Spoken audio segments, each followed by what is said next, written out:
Hi, everybody. Okay, I'm going to try and get my computer situated here. Let me know, everybody, if you can hear me, please. Tell me if it's clear. Because when I set up this scheduled YouTube, the one thing that didn't quite work the way I had planned was the microphone setup. So can you guys all hear me okay? Can anybody hear me? Hi, Gordon. Can you hear me? And Sawad, can you hear me? Okay, is it loud and clear? Very good, thank you. That's always the challenge. Hang on a second here. See if I can do this real quick.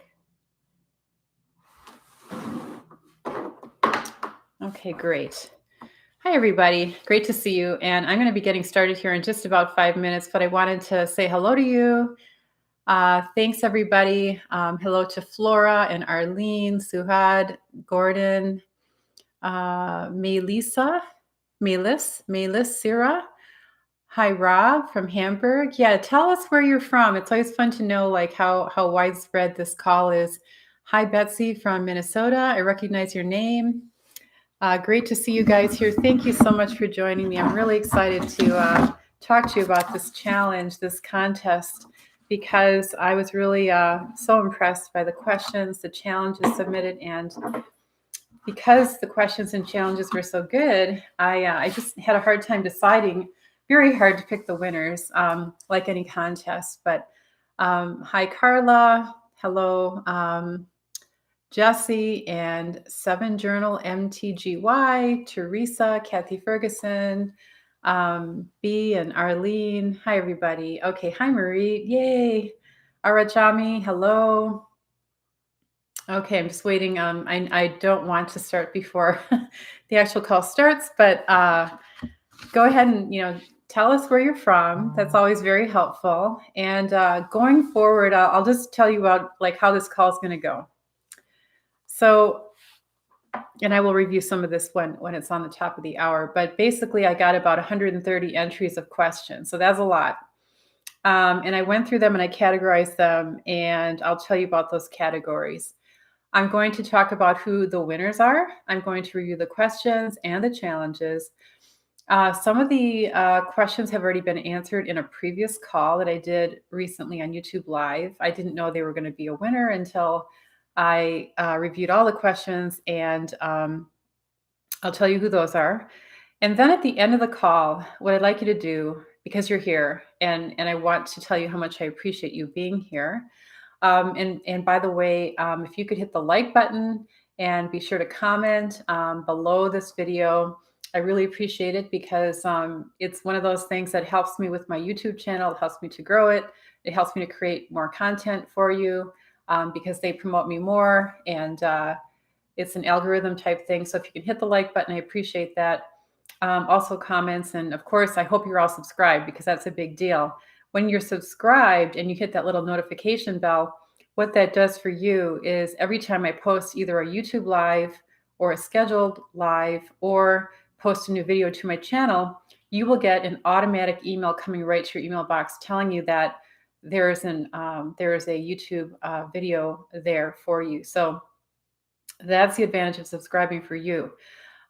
So beyond the categories, I just wanted to talk a little bit about, again, I had about 130 entries, and this is my notes here. All kinds of highlighting going on and tabs, and these are all the pages printed out. There's quite a lot of data here. And the whole reason why I decided to do this contest, well, there were a couple of reasons, obviously. We got a pandemic going on, and I thought, what can we do that'd be kind of fun, interactive, pull us all together in spite of being like stuck at home and, maybe missing the social interaction. So that was one reason. But the other reason too is that I recently launched my brand new Watch, Learn, Grow video library. So that library has been active for about a month now, and it's going really well. There's a lot of great content in there. So if any of you are in the library, or if you're in Watch, Learn, Grow, the masterclass, you also have access to the library. And I'd appreciate your comments in the chat if you wanted to say a little, what you think about it. It's full of all kinds of categories of content, kind of like what these questions are. So the videos within the library cover me painting, but also me critiquing work, my own work, and professional topics.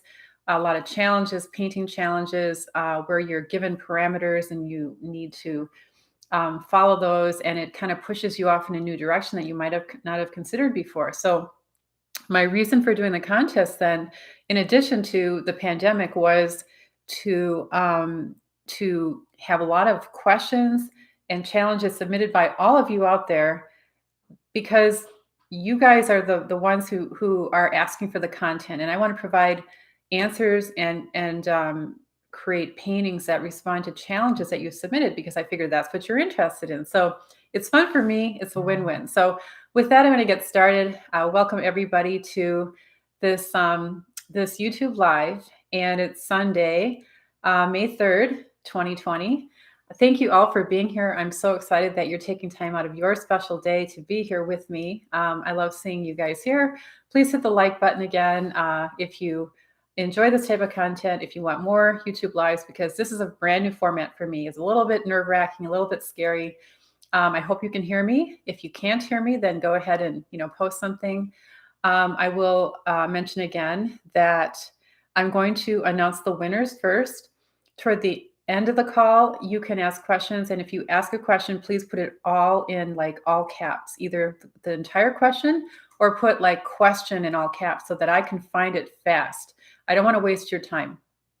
I will also, in addition to announcing the winners and answering some of those questions, some of them are so complicated that I will really need to put together a separate video, and put them into the library.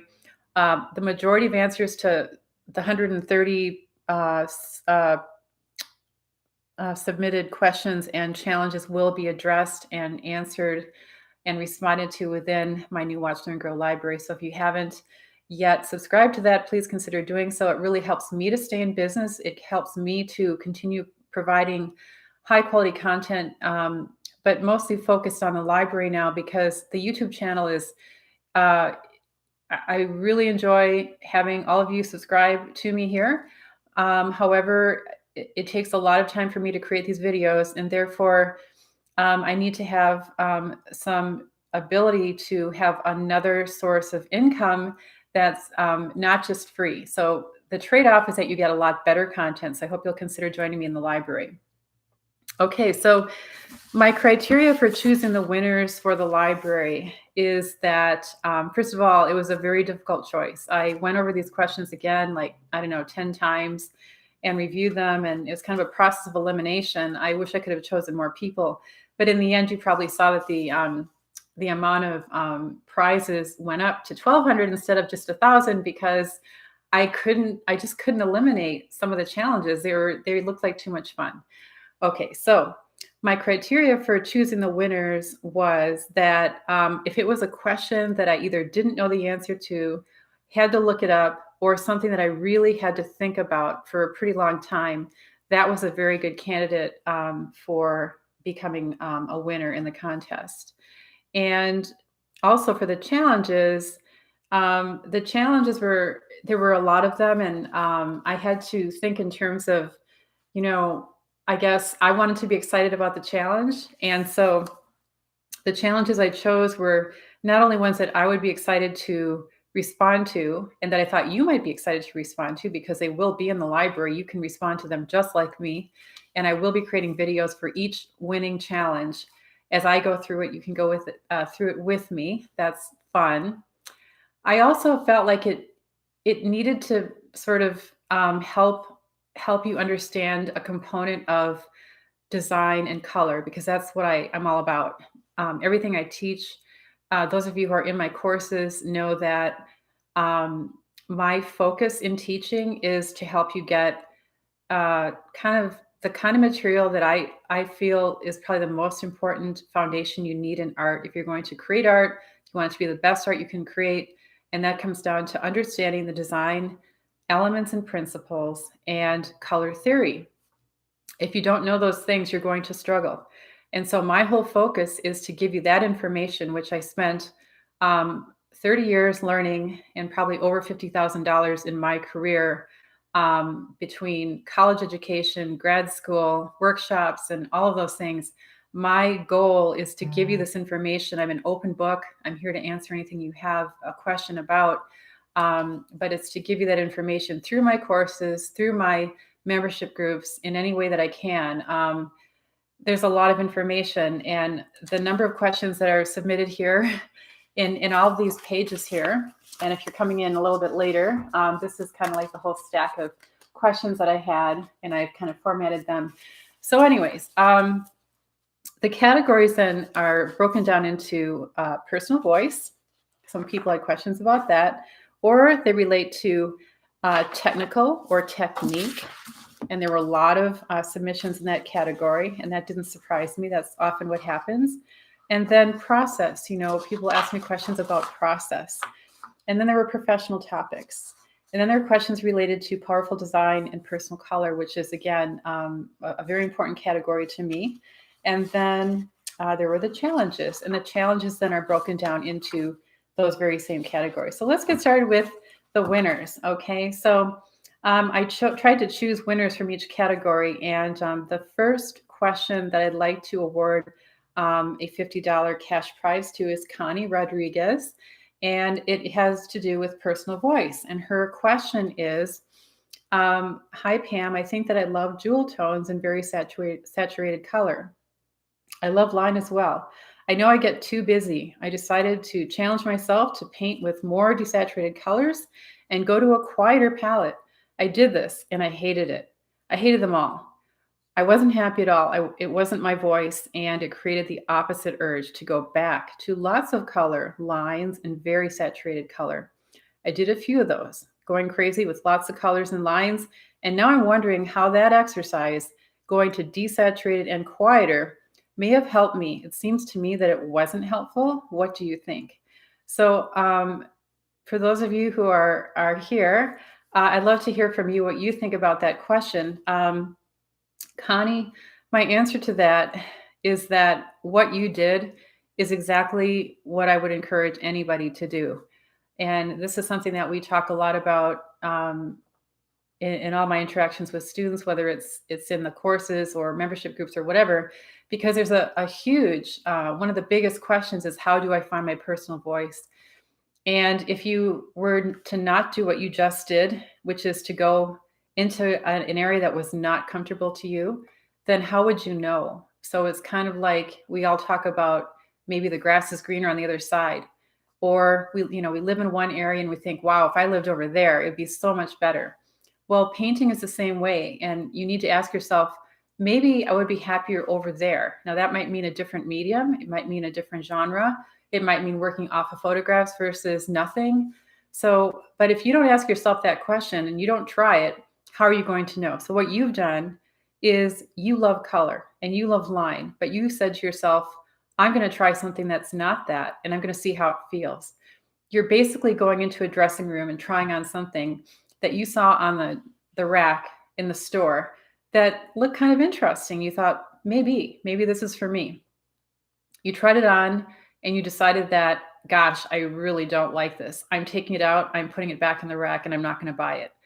So, but if you hadn't tried that on, how would you know? And in the same way with your art, if you don't try it, how are you going to know? So as you build your database of like, I like the like column and the don't like column, you're building your personal voice. You're building the description. You are actually growing the description of who you are as a person, your likes, your dislikes. And the thing about it is that it's a lifelong effort, because what you like today may change in 10 years or 20 years. So we try to do the best we can as far as finding out who we are. But I thought that question was very well written, and like I can understand the pain involved there. But as far as was it helpful, I absolutely think it was, and I hope that you agree as well. So I see lots of you coming on now, and again, great to see you. Thank you for joining me. I just finished announcing the first winner, which was Connie Rodriguez. She won a $50 cash award. So now going into the technical category, The second winner is Claude Larson, and he's from New Jersey. It's in the technical category. His question: you did a comparison of cold wax medium materials and acrylic mediums in the PDPC course. I have been experimenting with acrylic mediums for faux encaustic. Could you do a comparison of encaustic materials and acrylic mediums? Uses, finishes, lusters, opacity, translucency. So that is a question that is quite involved. I can't really do that here because it's going to require a table of comparison like I did provide for my acrylic course, where I compared acrylics versus cold wax medium. So as you guys all know, as you go to a different medium, everything changes, right? The drying time, the way that you handle it with technique, and how certain colors can be degraded or distressed, and the various techniques. So one reason why this question caught my attention is because I recently was in Park City, Utah, and I went to a gallery where I saw a work that I thought was encaustic. And the more I looked at it, I realized that it wasn't. In fact, what it was acrylic with plexiglass. And I was just so, I guess, inspired by that, because as much as I love encaustic, for those of you who work in that medium know that there's a lot of considerations and technical things to be considering. But if you work with plexi and acrylic, it's not going to be as subject to temperature changes. It's going to be more shippable. It's probably going to be lighter. So anyways, that question spurred me on to think of perhaps doing a test like that myself, doing some experiments like that. And I will be doing more encaustic in the future here. So that kind of material, and this comparison, the answer to this question is going to go into the library, because it's going to take me some time to flush out all the things that not only that I know now, but things that I want to look into more. So thank you, Claude, for that wonderful question. The third winner is Ian Trott. Now, Ian had asked a question, and I happened to answer it already on the April 25th call. It was a YouTube live, so it's already up on my channel. His question had to do with student grade versus professional grade paints, and it got me to call Gamblin, to reach out to them. Gamblin Colors is a company that I work with a lot. I'm one of their workshop coordinators, whatever it's called. Anyways, they've helped me a lot. And so they answered the question for me. And again, it was a question that I really wanted to provide the best answer I could. So usually what I do, if I don't know the answer, I will reach out and try to get you the best answer I can. I don't want to give you any information that I don't completely stand by 100%. And especially if it's an answer that requires some knowledge that only a company can provide, I will contact the company and try and get that answer for you. So thank you, Ian, for that question. It was really a good one. And like I said, that answer is already in the YouTube live video on 425 on my channel. All right, any questions so far? All right, Carla, I probably will leave most questions for the end, but if I see something in all caps, Carla asks, when layering oil and cold wax medium, how to keep the layers from overly blending together? How long should I wait?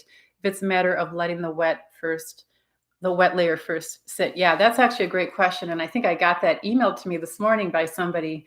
I will answer it real quickly. And yeah, it absolutely matters. If you're working with cold wax medium, if you don't want things to blend a lot, then one of two things. If you're really good with technique and understand the medium, you've worked with it for a long time, you're going to understand that it has a lot to do with touch. It has a lot to do with the types of paints you've used. It has to do with how wet the paint is, whether it's a opaque paint or a transparent paint. So unless you're technically proficient, I would let it dry and set up for a couple of days before you add another layer. Because if you don't have that technical ability yet, letting it set up a little bit means that you can get away with a lot more. And if you rush it and you don't have that technical expertise yet, you're just going to get mud and mud and mud. So that's the short answer, but that's a great question. Okay, moving on to question number 4. So Ian Trott was the third winner. And the fourth winner in the question category, and it's a technical question, came from Barris Daly. Her question is a good one. We hear the word sustainable used a lot. Which is more sustainable, cold wax medium oils or acrylic on paper, board? I don't mean how long will the work last. I mean which processes in the making of the materials do the least amount of harm to the planet. Does any of that matter to you or hold you back? Um, that is a really good question. And I didn't know the answer right offhand because I've thought about it, but I kind of felt like there are pros and cons to every medium, especially from the viewpoint of the environment. So I did a quick search online and I came up with a website that is, and any of you can go here as well. It's Consumer Action. I think it's consumeraction.com. And I just simply Googled that very same question. And the title of the article that came up is Artist Paints, is oil or acrylic friendlier to the environment? I've highlighted, it's not that long, but I just highlighted the primary things here. Number one, there are no easy answers. There are environmental and health issues with both oil and acrylic art paints. So that's number one. Either one, it's a question of, one or the other. They have their pros and cons. However, oil paint is notoriously hard to clean up. Getting those brushes, palettes, and work areas clean requires the use of paint thinners, such as turpentine or mineral spirits, that are not only potentially toxic if used improperly, but give off noxious odors and are highly flammable. Okay, now that's what they say, and I know that that's in general true. But what I do in my studio to avoid that, because I do try to use the minimal amount of odorless mineral spirits, which in my case, I'm using Gamsol, which is the safest, most effective odorless mineral spirit on the market. But in spite of that, I clean my materials, my silicone tools, my brushes with cooking oil. Or if that's not enough, if something is hardened a little bit in the brushes, then I will use Murphy's oil soap. So I feel that those are two very good solutions instead of having to use mineral spirits. But let me continue. Now, for acrylic paints, water-based is cleanup. The cleanup is easy, right? You just need water. However, acrylic paint is a petroleum-derived polymer. It is a plastic.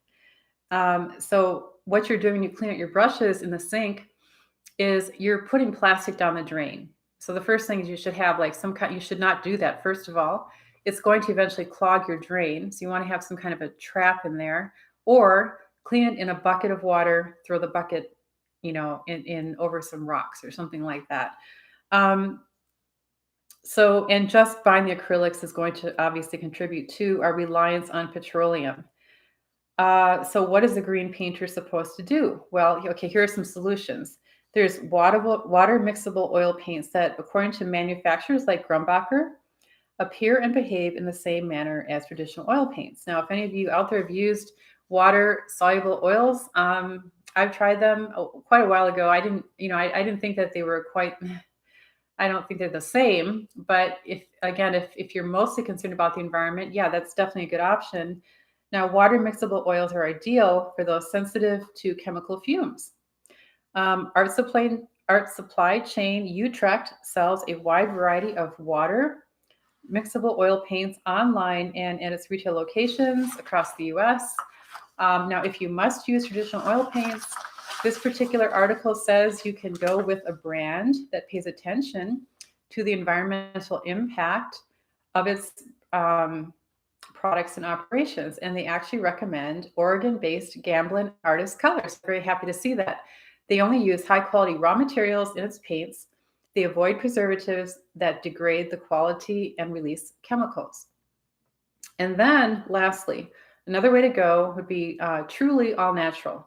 Now, I had not heard of this at all, but this is Berkeley, California-based Glob, Glob, Crafts. They make paints that are food-grade botanical extracts, so it's even safe for kids aged 3 and older. They're colored by real fruits, vegetables, flowers, and spices. Glob paints are all natural, non-toxic, and free of chemicals, parabens, petroleum, and synthetic preservatives. The palette is limited to just 6 colors, but creative artists should be able to mix to their heart's content. So yes, that is an option. However, I would say that given that they are suitable for kids, they're using all natural pigments, things from plant material. I was just in Mexico last year, and I went to a paper making factory, and all they did also was use colors that came from flowers and plants and things like that. They're literally very natural pigments, but the problem is that the color is extremely light sensitive. It's not considered to be as permanent, so you kind of it's a choice you have to make between permanence and sustainability. So I hope that answers your question. It's a good question. Thank you, Beth. Okay, so let's see here where we are. Or sorry, thank you, Barris. That was question number 4. Okay, so number 5, Kathleen Therault had a very good question about technique. And I thought answering this question would be a very good thing for the library because there are a lot of oil and cold wax medium artists who want to know the answer to this type of question. Her question is, what different techniques can be applied to achieve clean color relationships and luminosity? I'm working in oil and cold wax, and sometimes I lay in an underpainting using pan pastels or acrylics. Should I seal the underpainting layers with cold wax and Galkyd gel or mix just straight cold wax? I like to work in layers from high chroma, transparent to more muted and opaque highlights and darks in the upper layers. I also enjoy scraping away to reveal under layers. So the reason why that I like that question is because it's partly it's technical and it's also related to process, and it has to do with the experience that you have in this medium. There is a bit of technical knowledge that you need to know here, but in terms of luminosity, kind of like the demo I did more recently, the last YouTube video, where I put down some very high chroma, which means high intensity pigment down first. I was working on a cool painting and put down a warm high chroma layer first. The reason for that is because it will kind of percolate up through the successive layers and create this glow that you just can't get if you put it on later. So this is a very kind of a technical question, and it's going to require some a little bit more information, perhaps a demo, and I will have to create a video to demonstrate this and some different techniques involved. So thank you, Kathleen, for that question. And then we have another question, number 6 from Beth Odell. This is under the process category. When you recognize your painting needs something, it's missing an element, and you are able to solve the issue. What is the process that gets you to the point of knowing the what? And she's from Canada. So Beth, that's a very important question to me because I think, like all of you out there, we all face that question of as we progress through the painting process, we're getting closer to the end, and we notice something's not right. And how do I identify what's not right about the painting? And for me, I think what it comes down to is all my years of painting has helped me to understand what it is, the things that I must have. And that comes down to your personal voice, a lot of painting, a lot of mistake making, So for me, my must-haves happen to be that, I must have some unusual shapes, I must have marks, and I must have complex color. So I'm going to be like holding those at the front of my mind when I look at a painting. And if one of those things are missing, that would be a huge clue to me. If I don't have complex color, I'm going to start to focus on color. If I don't have, the kind of marks I love, I'm going to focus on marks. And then if I don't have shapes that are intriguing to me and mysterious, then I'm going to focus on that. Now, for any other artist, it's going to be something different. Each one of us is different. So it comes down to knowing who you are and what you love. And the only answer to that really is, what do you love and what do you care about? Because that in the end that's what makes each of us different. What I need in a painting is certainly not going to be what you need in a painting. That's the beauty of art. That's the beauty of finding your personal voice, is that you will be uniquely different from every other artist out there. And so I would just say that the answer to your question means that you will spend some more time perhaps in understanding who you are as an artist. And that's an area that I have talked a lot about in my courses and in my membership group, and done videos and done interviews. Some people on this call right now, we've done exhaustive interviews and digging deeply into how it is that you do find your personal voice. It's a process and it takes a lot of time and effort, but the reward is that you get closer and closer. It's kind of process of elimination. You love 50 things, but of those 50 things, maybe you can round it down to 10, and then you can take those 10 and distill it down to only 3 things, because we can't really, in any one painting, you don't want to be saying 50 things. That won't be very clear. So if you can just distill it down to a few things, then that will help you to be clearer in your message. Great question, Beth. Okay, question number 7. The winner is Debbie Reeves, and this is a process question, and she's from Canada. Okay, and her question is, what is your process once you've finished a painting for photographing, cataloging, and storing all your pieces if they are not immediately going out to a gallery? And I like that question because, yes, it's also related to professional topics, but many of us have paintings that are accumulating in our studios. They might be under your bed, they might be in a closet, or we just don't know what to do with them. And it gets to be this big mess if you don't have a system. And I would have to say that it's only more recently, in the last maybe 5 years, that I've come to find some kind of a system. And it all relates to having an inventory number for every work you do that's finished, photographing it the best you can, and then of course that's a whole nother ball game. But even if you don't do it professionally, you want to get the best image so that you will know which one it is, because not all images are going to be used for professional purposes. If it's just your memory, just your inventory, it doesn't have to be a perfect image, but it does need to be one that is well lit. The color is pretty accurate. You can at least tell what painting it is. So there is a coding system that I use, and I'll have to describe this in more detail again within the library, because I can't get into all the details now.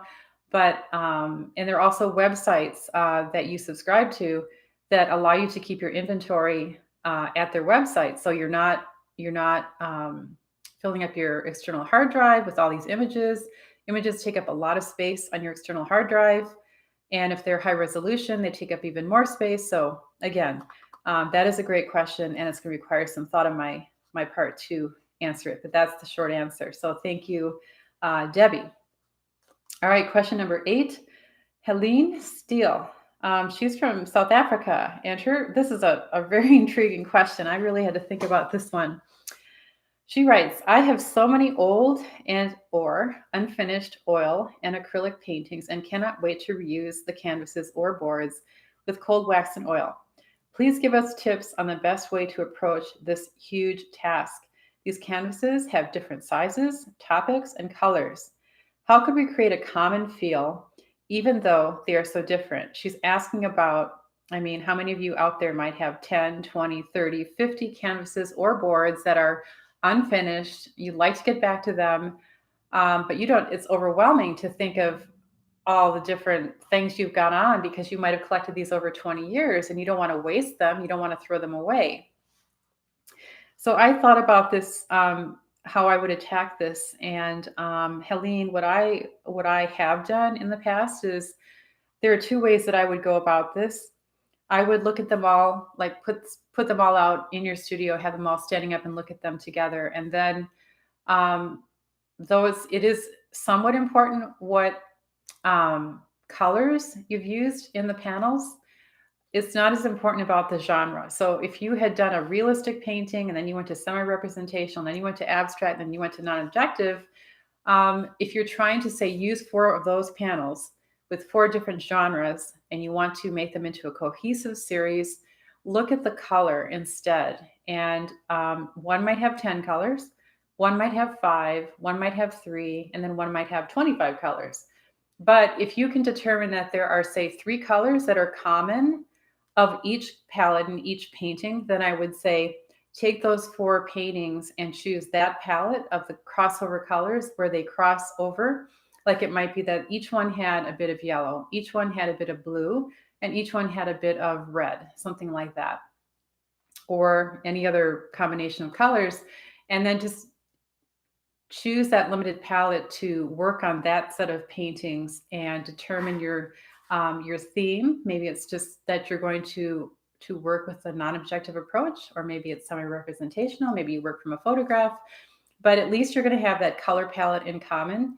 And then for the rest of them, I would say that if you have several boards that are all the very same size, let's say that they're 12 by 12 inch square, the format alone can be cohesion within a series. So if you have a lot of 12 by 12 inch panels that are canvas or board, then look at that as, okay, those are another series. You can then choose any color palette you want. Now the unifier is actually the format. That's a little bit easier because you don't have to think as hard about, well, what colors did I use? So that's just a quick answer to a very complex question. And I feel you there because I know how hard that is. But if any of you have any other answers to that question, go ahead and pop them into the chat. I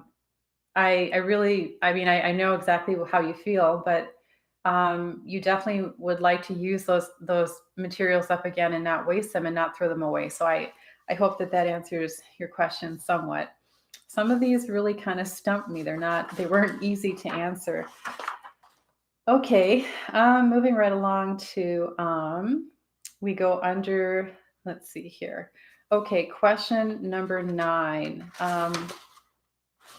The winner of question number 9 is Paul Dejamir Martinez he's from the Philippines. And another really great question. This is under professional topics. If someone commissions you for a painting that you've spent a lot of time and effort and energy to finish it, I know that there are contracts before doing commission paintings, but what if the client doesn't like it or doesn't want to take it? What would you do? What do you feel about it? And what are you going to say to the client? How can you recover from that incident? Thank you very much. Okay, so I'm sure a lot of you out there have probably dealt with commissions, and I've done my share in the past. And my feeling about commissions is, and every artist is going to feel a little bit differently because I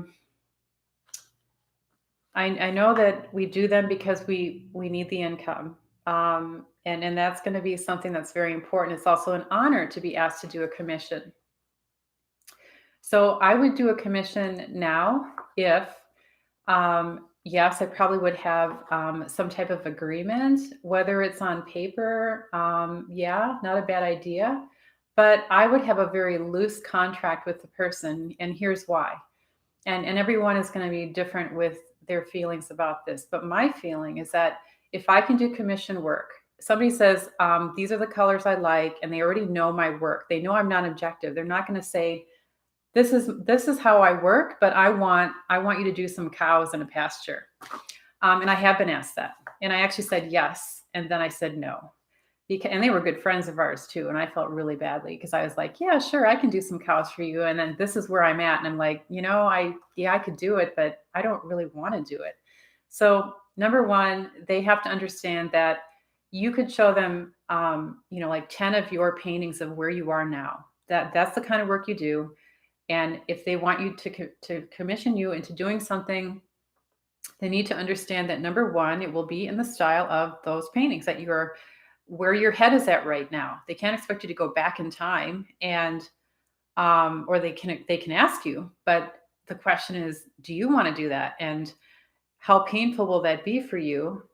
The way I look at it is that a commission that asks you to do something where you are now, that's okay. Number one. So I would ask for that first. Like, is it something I'm doing now that they're asking for? Then, okay, that's a checkbox. Yes, I can do that.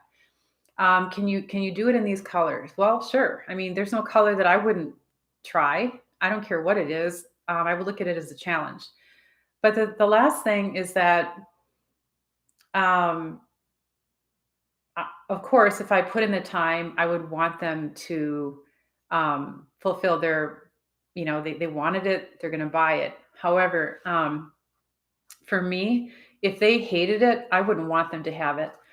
And if they hated it, I wouldn't want them to buy it. And as long as I painted that for myself and I'm happy with it and they hate it, I'm fine with it. So I actually wouldn't want them to buy it. If you can have that kind of an attitude going into commission, I think you'll always be protected. But that's the key. Like, are you painting for them? Is it really just the money? Or can you preserve your own integrity? And no matter what happens, whether they pay you or they don't pay you, whether they like it or don't like it, ultimately you're the one who needs to be happy with it. So if you can do commission work and maintain that attitude, then if they don't like it and don't buy it, you have a painting that you love and you can use it in a show. You can sell it to somebody else. So that is just my very loose answer to that question. And I've been in that situation before. Luckily, I've not had a problem, but the reason is that a while ago I did different work, and I know that sometimes if people want a floral, they want a floral. They don't want this. So again, it depends on what they want, and I would just make sure that they're very familiar with your current style, and then it's up to you whether you want to go back in history and pull something out of a rabbit's hat that you did in the past, how comfortable you are, how happy you'd be doing it. And I also realized that there is a financial issue. If you really needed the money, you might have to do it. Um, then in that case, probably it's not a bad idea to tell them that, okay, I'm going to do 5 sketches for you. I want you to choose which one you like best, and then keep them in on the process. Okay, you got your sketch. You've now gotten your sketch onto the board. You've maybe brushed in and underpainting. You show them another photo and say, okay, these are the colors I'm using. And kind of like, I don't mean that they should be in on every part of your process, but give them a couple images so that they know you're progressing along. They know you're putting in this effort. It'll make them feel like they had some kind of input. And if you're okay with that, ultimately it is up to you and how much. But a person not liking your work, I think that's something we have to get over. But the only way you get over it is to be confident in that the work you're putting out is the work that you personally love. That's the only armor you have. And if you don't have that armor, you're always going to be vulnerable to what anybody says to you. Okay, so that's a great question. And then the last question is from Sarah Guo in Canada. And she writes, and this is under the Powerful Design Personal Color category. How do I know if my painting is finished? Many times I feel like my painting is finished, but at that moment I like it. But a few days or weeks later, I take the painting out and I do question myself. I may totally change the entire painting to a completely new one. Of course, that is also a universal question. And there are, again, when I went through all these questions, there were similar questions, but I had to choose the one that I felt really kind of encapsulated and sort of hit upon the topic that I think is probably the most important thing. And the most important thing here is that when you finish a work of art, when you truly think you've finished it, it needs to move you. It needs to evoke an emotion in you. And if it doesn't do that, if it does one day, but you come back the next day and something's bothering you, then I wouldn't let that go. There is a time constraint that I consider to be part of this whole scenario. There's a difference between finishing a painting on day one and then coming back a week or even a month later, or maybe a few months later and saying, something's not quite right. I would go back in and correct it. Now, but that's different from 10 years later, 20 years later, you're a different person now. And, a lot of life has happened between now and 2 decades ago. I don't go back into any old paintings because my older paintings represent who I was then.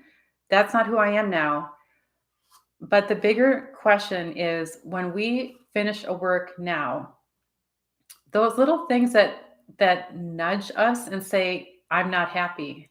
The painting is telling you it's not happy. Are you going to ignore that? Because that's actually your personal voice talking to you. Somebody asked me, like, what kind of conversation do you have with your painting? Because I always talk about my painting as having a conversation with me. Part of being an artist, I think, is our sensitivity to what our painting is telling us. And it can be very subtle.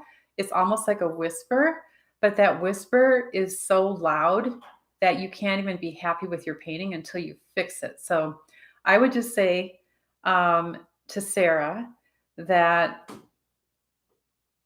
it does come down to a very solid understanding of what makes powerful design and what makes personal color. I can't emphasize that enough. Until I understood that, I constantly questioned myself and had doubts and had concerns and lacked confidence, because again, these are the tools in your toolbox and they're there for a reason. It'd be kind of like I can't speak English or I can't speak Chinese in China because I don't have a good grasp of the language. So, am I going to feel uncomfortable? Yes. The only way I'm going to feel comfortable speaking Chinese in China is if I really grasp the language. And it's the very same way with your art. There actually is a language, and it's not difficult to learn, but most people don't teach you that.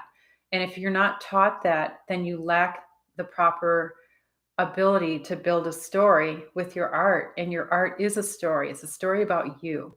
So I would just encourage you to get that solid foundation. That's what I teach in my powerful design and personal color course. I tried to put everything in there that I could possibly think of that I have needed myself after 30 years of really struggling and not knowing the answers myself, lacking confidence and doubting myself, to help artists to shorten that learning curve. And I wanted to share this with you. This came across my email this morning, and this is why I created my powerful design and personal color course. I found it ironic that this came through this morning, and I asked her if I could use this just as a testimonial.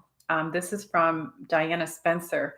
She wrote, I purchased your course earlier this year and have just now found time to dive into the videos, probably because of the pandemic. Currently, I'm about 55% through it on the first pass. I began painting only 2 years ago and wish I had your course before trying to self-teach and creating numerous messes, literally big messes. I find your course incredibly informative, helpful, and enjoyable. Thank you. So that is why I created the course. And I honestly did not know what I was doing. I didn't know about video cameras. I didn't know about sound. I didn't know about editing videos. It was a huge learning curve, but I just knew that I had to do it. And for those students, for those students who have been through it, you create 16 paintings and you take them from the beginning to the end, essentially while looking over my shoulder, and use a limited palette and color so that you don't get so confused with color. Color doesn't have to be confusing. It is complex, but if you're a beginner, you want to keep things simple in the beginning. Otherwise, you'll be overwhelmed and you'll quit. So anyways, all right, so that was the last question from Sarah. Now the challenge is I was going to choose 5 winners, and each of these winners is getting a $100 cash award. But I literally last night went over these questions again, the challenges again and again, and I just could not only have 5. So I chose 7. So that's why there's a difference today. Now the challenges are painting challenges, so I obviously can't just answer them, but I will tell you what they are. Challenge number 1, the winner is Angela Swanson from Camas, Washington. Okay, so this one had me intrigued because I've never done this before, and it's something that I've been wanting to do. Okay, so she writes, I would love to see how to incorporate encaustic, cold wax and oils, and paper into mixed media. So those 3 of those make mixed media instead of using acrylics. So I just got through with an interview with a gal from Park City, Utah a couple days ago. And her question was, how do you work with oil and cold wax on top of an encaustic? So we had that phone call, and then I got this question. And the only thing that this question adds to that mix is the paper as a mixed media element. So I'm going to do the challenge, and I think it's a great one because it's partly technical, it's partly process. It's a little bit, you got to be careful because once you move into cold wax medium over an encaustic, you can't heat that painting again. It's not going to be safe for you. So thank you for that fabulous suggestion. I'm going to do it. And that painting will go into the library. Okay, challenge number 2 from Lisbeth Lingas. I also like this challenge. And she's from Norway. And her challenge was make a painting of your favorite landscape as abstractly as you can. Now, I know that I'm not a landscape painter, but what intrigued me about this challenge was that I used to be a landscape painter. And part of what I do now, it's totally non-objective. But what I'd like to show is how I can take, say, a photograph of something that I really admire, because it's not that I don't love landscape. I do. What I just don't want to do is create a painting that kind of is like, well, the photograph is actually better than your painting. I want to create a painting that captures the essence of that landscape with a lot of like personality. And I can think of a number of ways to do it. So that intrigued me. And on its surface, it may sound easy, but actually, there's a lot of things that go into abstracting a landscape. And I know that a lot of people are interested in that topic. And that's why I chose it. So thank you, Elizabeth. Great challenge. I'm very excited. I'm very excited about all these challenges. That's why I could not narrow it down to 5. Okay, this next one is the challenge number 3. Winner is Linda Liut Clemente from Ontario, Canada. There's something about Canada, you guys. Now, I did YouTube 102 a couple days ago. I don't know how many of you were on that call, but I had the 2 paintings on my wall, and her challenge was, and I read this when I did the YouTube live, warm and cool color painting challenge. Select 2 complementary colors that are warm and cool. In the first study, work with the warm color as the dominant. Use a full range of intensities and values. Use the cool complement as an accent and as a subordinate color. In the second composition, use the same subject, but reverse the color. Work predominantly cool with subordinate warm accents. So for those of you who watched that video, the live, that was 2 hours, and the paintings are not done yet. I'm going to finish them and part 2, and I'm guessing part 3. I'm not really sure how many more hours it'll take me, but that'll be a lot of content that I'm going to put into the library. And what I'll do, basically what's happening here is that because these videos take so much time for me to edit, I think it's like 4 hours going to every 1 minute of video content, and I can't even wrap my own head around that. So that's one of the reasons why I'm putting the longer content into a place where I think people who really want that content can get it. But YouTube, it's going to be like a little bit shorter videos. I may show little snippets of what I'm doing, but as far as the nitty gritty of what I'm doing, that's just something that has to go into the library. And as I finish these works, that's where it's going. So thank you very much to Linda for that really intriguing challenge. I've got a ways to go on the paintings. Jody Hutchins is also a challenge winner from Covington, Georgia. And she wrote, I think a great painting challenge would be to go through each of the principles of design and have each of them be a separate and specific painting challenge. And I agree. She did attach a painting. So now, when she said principles of design, the principles of design are different from the elements of design. So I'm going to have to go back with her and say, I think what she means is, line, texture, color, shape, size, direction, value. I can see doing a painting with the emphasis like this one's about color, and this one's about line, and this one's about shape. The principles are things like balance and unity and harmony. And ideally, no matter what you do, your paintings will have those things. So principles basically have to be present no matter what your painting focuses on. But the elements, I think that's what she meant. So that's what I'm going to do. And I'm very excited about that because it'll really, I think, push that thing of, what is it you're trying to say? Well, if I'm doing a painting online, it better be pretty obvious that that's what I'm doing. Okay, and the next challenge, number 5, the winner for that challenge is Joy Carter from Bel Air, Maryland. And her challenge, this is a very important one as well, because I've talked about this, kind of said it in my course even, or at some point, maybe it was in the master class. I don't remember, but this is kind of trippy.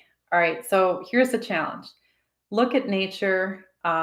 I suppose take a photograph and convert it to black and white. Now, a lot of you have done that. Go outside and find any photo or any landscape, ponds, trees, flowers. Take a black and white photo to see the values. Take any or many colors that show those values. Paint the values according to the black and white photo. For example, the lightest lights could be white or yellow, bright yellow. Use either or both wherever you see light, and then dark purple, black, blue for the darks. Paint any or many colors that match the midtones.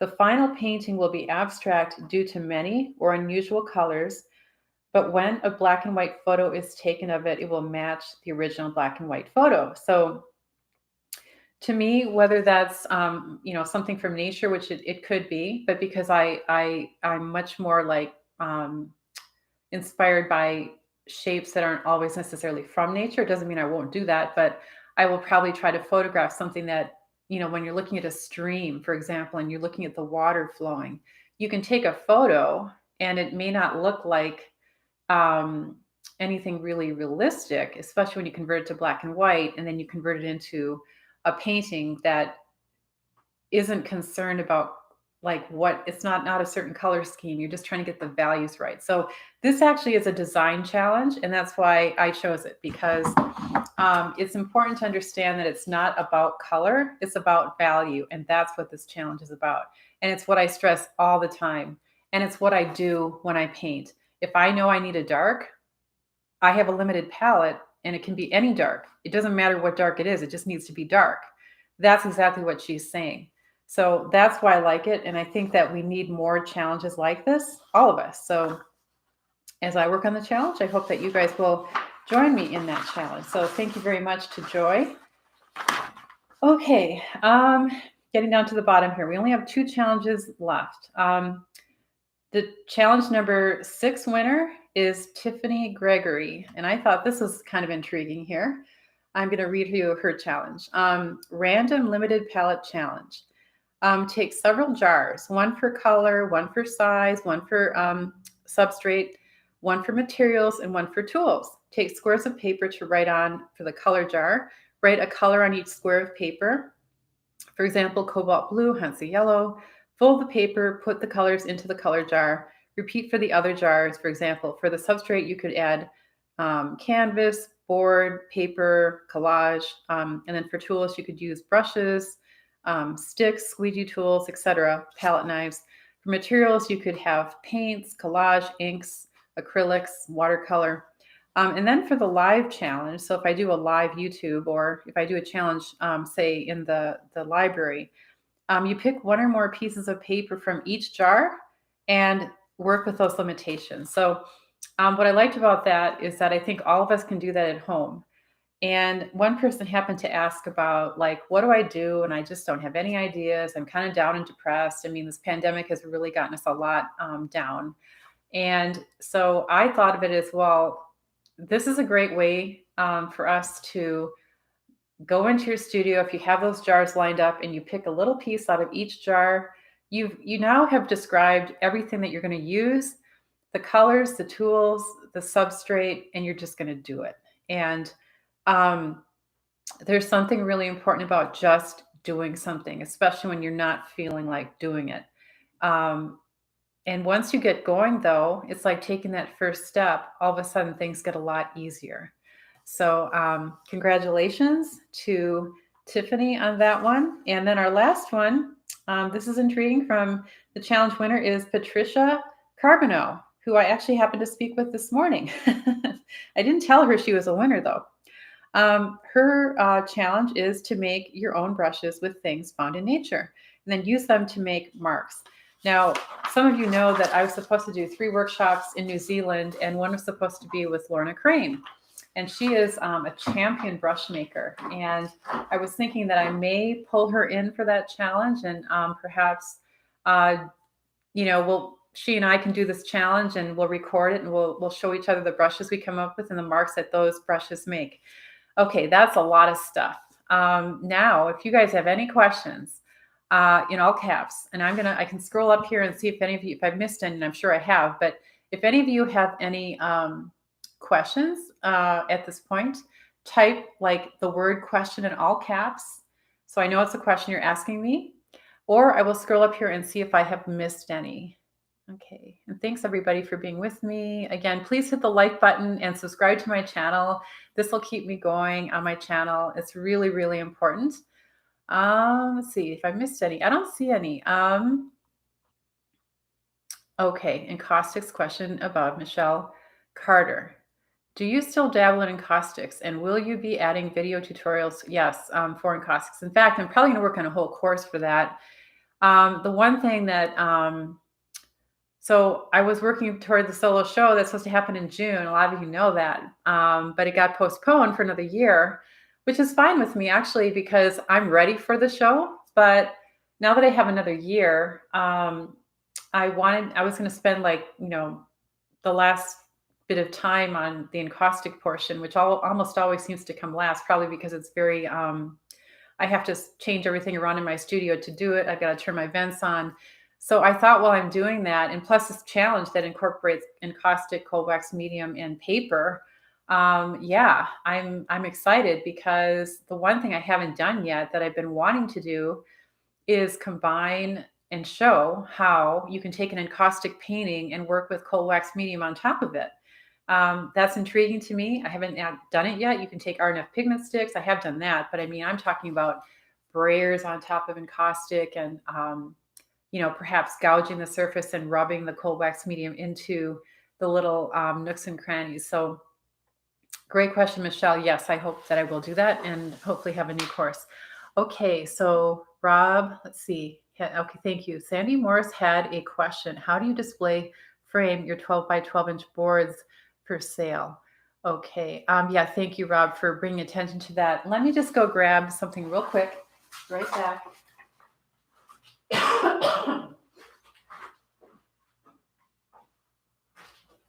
Okay, this is a painting that this is my slop board painting, and I'm working on the videos right now for it.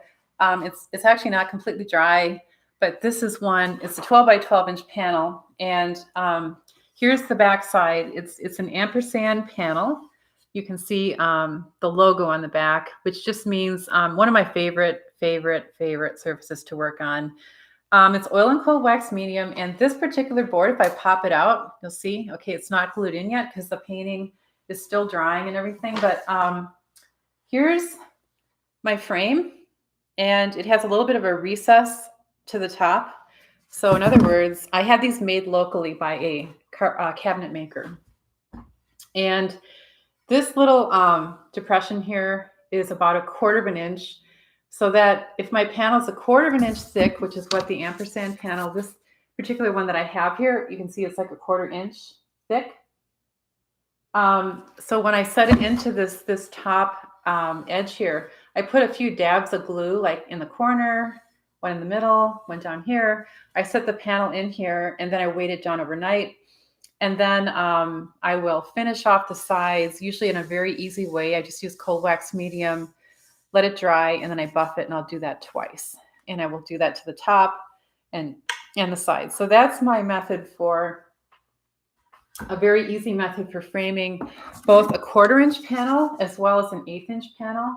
And I have a lot of these. And the thing about it is you can find a cabinet maker, and they, if you have them make it in quantity, that's how you get the best price. Now, I probably paid about,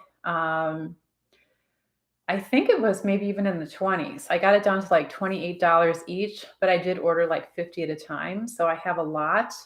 And I mean, I'm happy to send you guys one if you want to pay for the shipping, which it's going to be what it is. I can probably fit it in a flat rate box, but the point of it is you then take it to a cabinet maker and have them make them for you, because I didn't make those so I could sell them, but I'm happy to send you the prototypes. You can take it to a cabinet maker and then have them make one for you. I love this because I work in that 12 by 12 inch format a lot.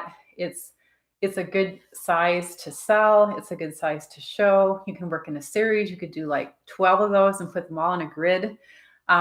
So, it's a great way to scale up by doing a grid. So, okay. Any other questions? A larger box, a larger hot box from Paula, right, Leslie, okay, yeah. Well, don't we all? I don't know if you're talking about so what Leslie Price is talking about, is a hot box, and I have I believe it's the Pro Box, which is about 22 by 30 inches, and that is for encaustic monotype. And that is for like when you heat up your waxes and you work on paper. You put the paper onto the hot box where the waxes are melted, and you pull it up, and you have a monotype. So yeah, I love those hot boxes. Okay, question from Deb Levy. Okay. Oh, by Dominica. Is your course Powerful Design only for individuals who use encaustic or cold wax? I only work in acrylic and would like to continue for now. Yeah, that's a great question. I actually get that a lot. So, the Powerful Design and Personal Color, when I first launched the course, I had to choose a medium to work in to demonstrate 16 paintings that I was going to paint from beginning to end in 4 different palettes. So, my emphasis was that I was teaching a lot of workshops in oil and cold wax medium. So that happened to be the medium that I did my demos in. But I also, when I created the course, the emphasis is not about technique in cold wax medium. And it's not about, um, you know, the course is mostly about design and color. So for those of you who are in the course, if you want to just put something in the chat that maybe you work in acrylic or you work in some other medium, you can like provide some information about how you feel. The course does not require you to work in oil and cold wax medium, and the materials list now has like how would you do the course in acrylics and how would you do it in cold wax medium. I added the acrylic materials list because plenty of artists do the course in acrylics, and they do just fine. The point is, you should be able to do the course in encaustic, you should be able to do it in watercolor, you should be able to do it in colored pencil, pastels. It's never about the medium. That is where I think, I hope that my course differs from every other course out there. Because my reason for not having cohesion amongst 4 mediums was because I didn't understand the content in my own course. That's why I created it. So that I now have cohesion amongst all of my mediums, and I'm very happy, but I was not happy before. I was miserable because I couldn't figure out why it is that my encaustics didn't look like my acrylics and my acrylics didn't look like my cold wax medium. I wanted them all to look like they came from me. So that's what the course addresses is it's not about the technique, it's about the way your brain thinks and the questions you ask yourself in the process. It's very important to get that clear. Everything I talk about in PDPC, which is Powerful Design and Personal Color, is about kind of doing your homework, your own personal deep diving into who you are. And it doesn't happen quickly. I'm not going to tell you it's easy because it's not. In fact, it's really hard. And that's why it's really hard to not only be an artist, but to stay motivated, to stay inspired, to not get down, not get depressed. There are a lot of things that it's very hard to be an artist in this society. I'm the first one to tell you that. I came from a family that was not very supportive of art. So I fought against that my whole life. And it caused me to have like zero confidence in what I was doing. So, after all of that, and then I'm in my 50s now, and I finally feel like I found what I want to do. And I realized that the most important thing I can do right now is give back the information that I have. Anybody who wants it, I will give it to. Some of it is free, and some of it you have to pay a little bit for, but I just feel like that's what I love doing. I love sharing what I know. Okay, so Rebecca Hall, question: how much of your courses focus on acrylics? Well, I have one course, the mini course, the newest mini course, which is 7 hours long. It was supposed to be a mini course, but then it turned into 7 hours, and it was more like not a mini course. But nonetheless, that is all acrylic and mixed media. I think that that's a great course in that I'm doing one painting from beginning to end. I get a little stuck in the middle.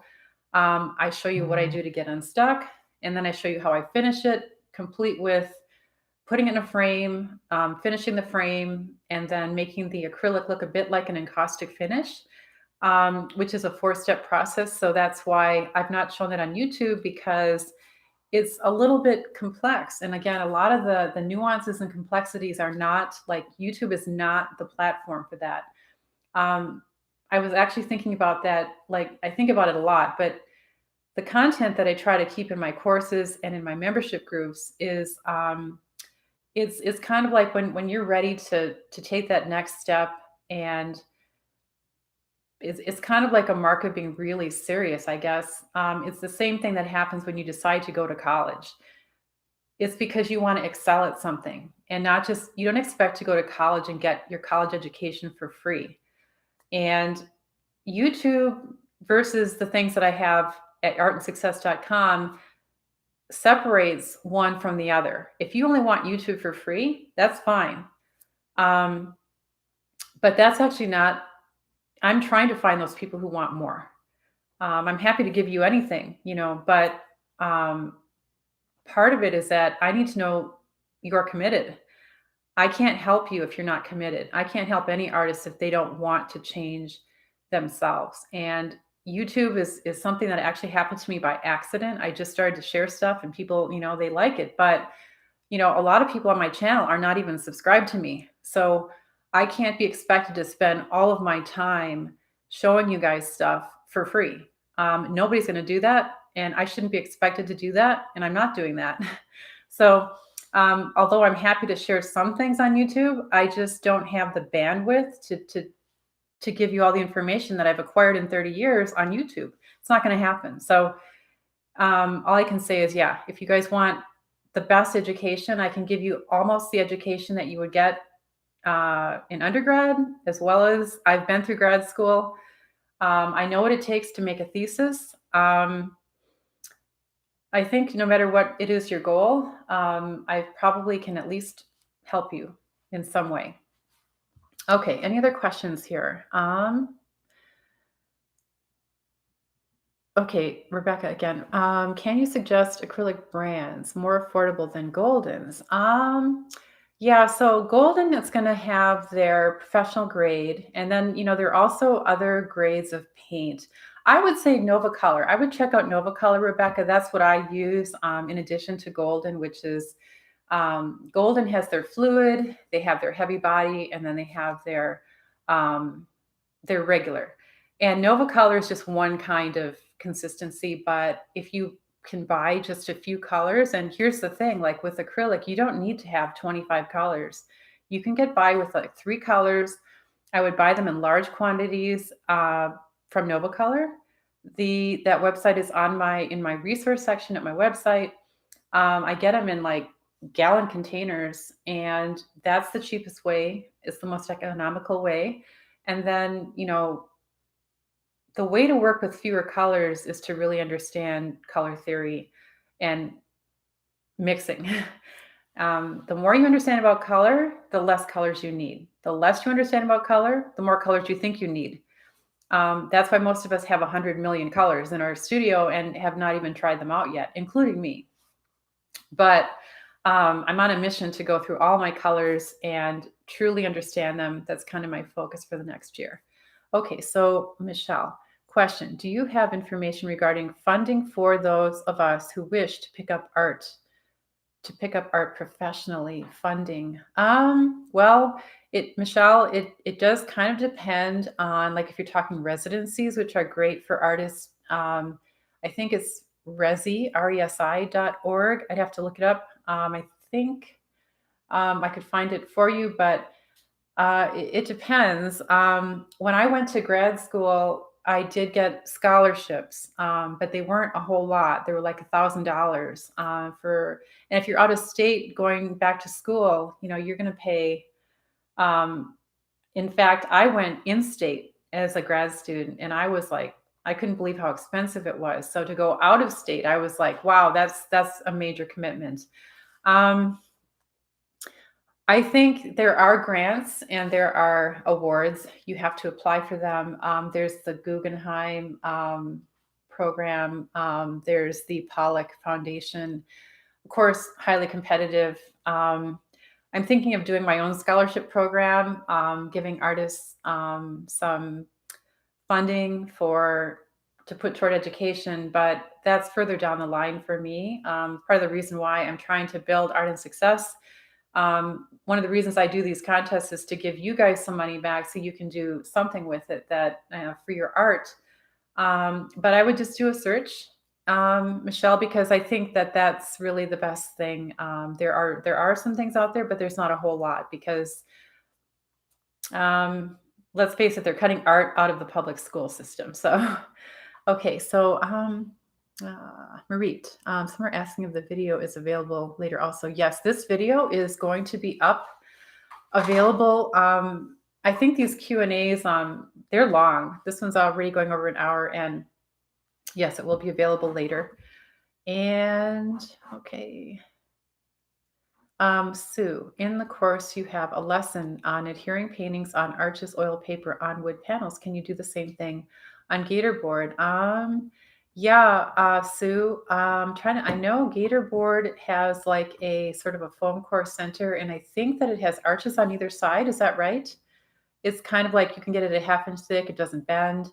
Um, as long as you're gluing onto something that is a wood-based either panel or paper is a wood-based product. So I think you can. I would have to look into what Gator board. I've not used it myself, but I know other people who have, and I know that the Gator board on the surface is like watercolor paper, I think. So, okay. Let's see, anybody else? I'm just gonna, any other questions, anyone? Because I know you guys have been here a long time. I'm happy to be here and answer your questions, but if I don't see your questions coming, I'm probably gonna pop off here and let you guys go. Okay, here's one from Gordon. Question, is there any method to determine the final dry key of acrylic paints when the paint is still wet? Yeah, I know what you're asking, Gordon. So acrylics tend to dry a little bit darker. And is that what you're experiencing? Okay, so all I can say is that once the more experience you have working with acrylics, and you know what they look like when they're wet, and then you know what they look like when they're dry, you're going to compensate for that while the paint is wet. Once you start to understand that they will dry a little darker, you're going to add a little bit of white tint to make them a little bit lighter because you know they're going to go darker. That's really the only thing you can do is observe what's happening between the wet stage and the dry stage, and then you compensate while the paint is wet. There's no other way because aside from mixing the paint yourself, um, there is no acrylic paint that's not going to change a little bit when it dries. So, unfortunately, and okay, let's see. Any other questions here? Okay. Well, everybody, yes. Okay. Up from Ronnie Cosell. All right. Can I use foam core to mount coal wax oil painting on rather than birch panel for reasons of weight and storage? That's a good question. I do think that you could. Now there are two kinds of foam core though. There's acid-free foam core, and then there's the regular foam core. And I would say if you're going with the acid-free foam core, that you're probably okay with using, actually you wouldn't even have to be wood glue. In that case, you could use like Elmer's glue, but I tend to use Line Co because it is an archival, um, pH neutral glue. And you certainly could use that. I would say it's okay on foam core because I think when it's acid free, it has like it's kind of a yellowish color and a little bit off white. And it feels more like paper. And I think you'd be okay with that. I don't see why not. If you were in any doubt, you could actually adhere a piece of, say, acid-free paper to it first, and then put your cold wax medium on top of it. But that might be overkill. I don't really think you're going to have a problem. But the other thing you could do is you could gesso a surface like foam core, and then with that, if it's gessoed, you should be able to glue on top of that, I would think. So, yeah. And can crayons be used with acrylics? Does it need to be coated with medium? That's from Arlene Dubo. Yeah, I use crayons all the time, and a lot of times it's not always on the top surface. It could be like on an underlayer, but like this one has, like that could be crayons. And all I would do at the final stage is take the paper towel with a little bit of polymer medium and blot over the mark to seal it in. And even though crayons is kind of oil, it is oil based, but um, I just look at those kinds of things. Like when I do that blotting thing, that's not the last thing I do to an acrylic painting, like the one behind me. I haven't even blotted that yet. But when I do, it's going to go through a 4-step process before it's done. And by the time that whatever crayon is on there is underneath this layer of pouring medium, it's not going anywhere. I've already fixed it with the blotting process. And then when I put the self-leveling medium, it's not going anywhere. It's not going to fall off my painting. And if it does, I just don't think it will. I've never seen that happen before. Um, okay, do you have any minimalist paint? I'm not really sure what that means. Uh, Minimalist paint? Do you want to describe that more? Do you recommend using canvas for cold wax oil medium? Okay, great question. Sarah, let's make sure we're all straight on this. No, I mean, okay, so here's the thing about canvas and cold wax medium and oil. Any flexible surface, paper is a flexible surface, and you see me working on paper, but the paper then gets mounted on panel. So it's never flexed, it's never rolled. So if you plan on working on canvas in that way and you're going to mount your canvas onto a panel, you can work on canvas. But if you intend to roll it or if you intend to flex it, just like paper, then you want to keep the um, proportion of cold wax medium to oil at, I would say, less than 25%. So as you mix your cold wax medium with your oils, maybe use like 10%. I would stay so far away from that 25% if you're going to do that. If you want to be able to roll it. Um, and in fact, I'm going to be starting to use probably no cold wax medium and start using the 50/50, the Galkit and the Gamsol, because I want to experiment with being able to roll a canvas, and I don't want any cold wax medium in there because I don't trust that it's not going to crack or flake. It's just not something Gamblin recommends. So even though I've heard other artists say they do it, and that Gamblin will even say you can do it, but kind of like they'll say, but I wouldn't really recommend it. So that tells me that I'd really err on the side of safety. Okay, so one more question, guys, and I'm gonna let you go. Question: can I use PVA to mount the encaustic covered watercolor paper to hardboard, or will it separate? I don't think that PVA is going to be hardy enough to mount an encaustic on watercolor paper. Depends on how thick the watercolor paper is. If you're talking 140 pound or more, PVA is kind of a really like diluted version of even a polymer medium. I would go with more of a gel paste or the line coat glue. Um, and yeah, I really don't think I'd use the PVA. Well, it depends. I'm thinking more PVA size. So if the PVA is like the consistency of Elmer glue, you're probably okay. But if it's thinner than that, like skim milk, then I wouldn't, because that's probably not thick enough. And I think, okay, well, everybody, thank you so much for joining me. And for those of you who won, congratulations. And thank you all, because, by you guys submitting your questions, and you're all like so supportive of each other.